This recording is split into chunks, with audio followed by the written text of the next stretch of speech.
एक कदम ईश्वर की ओर। उत्पत्ति प्रकरण 88वां सर्ग। ब्रह्मा की अनासक्ति से सृष्टि सिद्धि का वर्णन तथा मन से दृढ़ बद्ध मूल हुए कार्य की अन्य उपायों से अनिवृत्ति का वर्णन। श्री ब्रह्मा जी ने कहा, हे ब्रह्मज्ञानियों में श्रेष्ठ वशिष्ठ जी, हे ब्रह्मवित्तम ब्रह्मा जी, वे 10 ब्राह्मण ही 10 ब्रह्मा हैं। ऐसा मुझसे कहकर भानु चुप हो गए। तदनंतर उसके कथन को बहुत देर तक अपने मन से विचार कर मैंने कहा, हे भानो, मैं और क्या सृष्टि करूं, यह आप मुझसे शीघ्र कहिए। हे सूर्य, जहाँ पर ये 10 ब्रह्मांड विद्यमान हैं, वहाँ पर मेरी सृष्टि से और क्या प्रयोजन सिद्ध होने वाला है, इसको आप कहिए। हे महामुने, मेरे ऐसे कहने पर भानु ने अपनी बुद्धि से चिरकाल तक विचार कर इस विषय में यह युक्ति युक्त वचन मुझसे कहा। सूर्य ने कहा, हे प्रभु, आपको किसी प्रकार की इच्छा नहीं है, किसी प्रकार की चेष्टा करने की आवश्यकता नहीं है। आपको सृष्टि से क्या प्रयोजन है, हे जगतपते?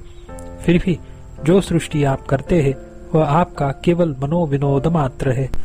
हे प्रभु, निष्काम आपसे किसी प्रकार के मानसिक व्यापार के बिना ऐसी सृष्टि होती है जैसे कि निर्मनस्क सूर्य से जलादित्य रूप सूर्य का प्रतिबिंब होता है। भगवान, शरीर वपु अवयव सन्निवेश के त्याग में और उसमें अहम अभिमान से राग करने में भी आपका भाव निष्काम है। वह न शरीर ग्रहण से कुछ प्रेम करता है और न शरीर त्याग से द्वेष करता है।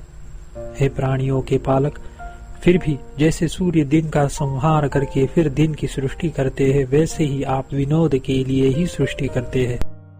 आसक्ति रहित यह जगत सृष्टि करना मेरा कर्तव्य ही है, यह सोचकर केवल मनोविनोद के लिए जगत सृष्टि में आपकी प्रवृत्ति होती है, किसी अपनी स्वार्थ की अभिलाषा से नहीं। हे महेश, अपना नित्य कर्म सृष्टि अगर आप नहीं करेंगे तो नित्य कर्मों के परित्याग से अतिरिक्त और क्या अदृष्ट आपको प्राप्त होगा। इसलिए सत्पुरुष को आसक्ति किए बिना जो कर्तव्य प्राप्त हुआ हो उसे करना चाहिए, जैसे कि कलंक रहित स्वच्छ दर्पण प्रतिबिंब क्रिया को करता है। जैसे आत्मज्ञानियों की अप्राप्त कर्म करने में कामना नहीं होती है, वैसे ही प्राप्त कर्म के त्याग में भी कामना नहीं होती, क्योंकि कामना त्याग का कोई हेतु देखने में नहीं आता।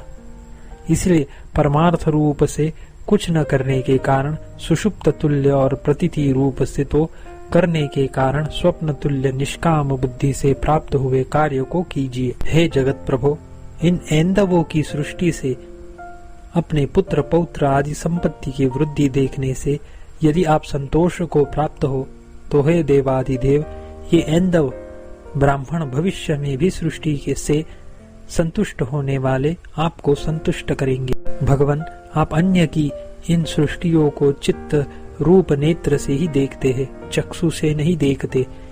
उनकी सृष्टि करने वाला तो अपनी की हुई सृष्टि को मैंने यह रचा यो अपने नेत्र से ही जानता है। इसीलिए आपके नेत्र गोचर होने वाली आपकी सृष्टि अन्य की सृष्टि से गतार्थ नहीं है। हे परमेश्वर, जिस पुरुष ने मन से सृष्टि की वही चर्म चक्षु से उस सृष्टि को देख सकता है, दूसरा नहीं देख सकता। इन 10 ब्रह्मांडों का और इनके रचयिता 10 ब्रह्माओं का कोई भी विनाश नहीं कर सकता, क्योंकि ये चित्त की दृढ़ता से बहुत काल से स्थित है। जो कर्म इंद्रियों द्वारा किया जाता है उसका विनाश हो जाता है, पर मन के निश्चय से किए हुए कर्म को कोई भी विनष्ट नहीं कर सकता। हे ब्रह्मन, प्राणी के मन में जो निश्चय बद्धमूल हो गया उसका उसके बिना दूसरा निवारण नहीं कर सकता। बहुत काल से जिस वस्तु का अभ्यास किया गया हो तथा मन से दृढ़ निश्चय किया गया हो, उसका महात्माओं के शाप से भी विनाश नहीं हो सकता। देह का भले ही विनाश हो जाए, पर वह ज्यों का त्यों बना रहता है। जो वस्तु बद्धमूल है और मन में चारों ओर से आरूढ़ है, तद्रूप ही पुरुष होता है, उसका दूसरा रूप नहीं है। उसके बोध के सिवा अन्य उपाय शीला के टुकड़ों के समूह को खींचने के तुल्य सर्वथा निष्फल है, ऐसी मेरी धारणा है। 88वां सर्ग समाप्त।